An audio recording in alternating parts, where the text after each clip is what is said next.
Dans cette vidéo, nous allons voir comment commencer à coudre son tissu. Donc ici, j'ai bien mes deux fils qui ont été remontés, qui sont tirés sur une quinzaine de centimètres et qui sont orientés vers l'arrière. Si je tire, je vois hop, que ça se déroule facilement, qu'il n'y a pas de tension. Donc, je peux commencer à coudre. Ici, vous avez remarqué, mon pied de biche là est en position basse. Pour pouvoir positionner le tissu, je vais remonter le pied de biche. Donc pour petit rappel, le levier du pied de biche se trouve derrière la machine ici. Hop. Donc je relève le levier et le pied de biche. Là j'ai deux possibilités qui s'offrent à moi. Soit j'ai un morceau de tissu qui est plat à coudre, donc je vais le positionner comme ça sur la machine. Soit je voudrais faire une manche ou quelque chose qui représente une sorte de cercle, et dans ce cas, je peux retirer le boîtier comme je viens de le faire, l'enlever, le découlisser et enfiler la manche sur ma machine. Hop, placer une petite manche sur ma machine pour pouvoir de ce fait tourner le tissu et ainsi réaliser plus facilement la couture. Hop. Donc ici, je vais travailler sur un tissu plat, je remets le boîtier. J'ai sélectionné le point de base, donc le point droit. Hop. On voit mieux maintenant, j'ai bien sélectionné le point droit. Et je n'ai plus qu'à commencer à coudre.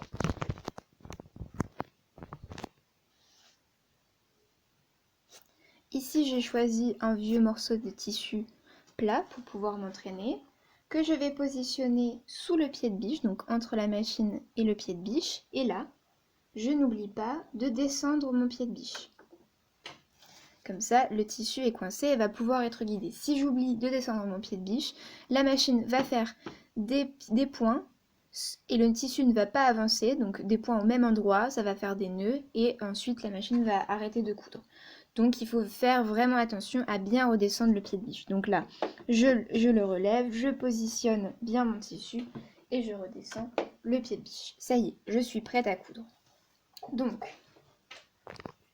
hop, là j'ai bien redescendu mon pied de biche, le tissu est tenu. Je vais pouvoir commencer à coudre. Alors, on va mettre une petite mise au point, voilà. J'appuie tout doucement sur la pédale et je fais des points. Là, comme je viens de commencer, je vais repartir en arrière pour arrêter mes points. C'est-à-dire qu'en faisant cette démarche, ce sera comme un nœud. Les points ne vont pas se découdre au fur et à mesure. On arrête les points, c'est-à-dire que la couture, une fois qu'elle est commencée, on repart en arrière, on repasse par-dessus. Ainsi, les fils ne peuvent pas se défaire. Donc ça, c'est une sécurité qu'on fait au début d'un point. Donc je repars en arrière en appuyant sur le mécanisme. Et là, vous allez voir, les points se font dans l'autre sens. Une fois que je suis repassée, je peux repartir dans le bon sens. Hop, je passe dans le bon sens. Et si je veux arrêter mon point, je fais exactement pareil. Là, disons que j'ai terminé ma couture. Je appuie sur ce bouton. Je repars en arrière sur quelques points. Je repars en avant. Lorsque j'ai terminé. Si je veux encore avancer de quelques points, je peux bouger la molette qui se trouve sur le côté de la machine, toujours cette molette-ci, et aller tout doucement pour finir quelques points. Hop, ça y est, je suis au bout de ma couture. Je relève le pied de biche. Et là, je vais tirer mon tissu sur le côté un peu vers l'arrière. Hop, et sur le côté, ça je vais oublier de vous le présenter, en général, sur les machines, on trouve un petit ustensile où on peut mettre le fil, le coincer, tirer d'un coup sec et le fil se coupe. Donc on va regarder notre couture. Ici, hop,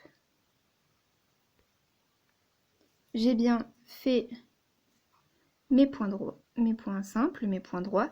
Et ici j'ai arrêté. Donc si je tire, les points ne s'enlèvent pas, ne se décousent pas. Et là pareil, j'ai arrêté. Donc si je tire, rien ne se découd. Voilà.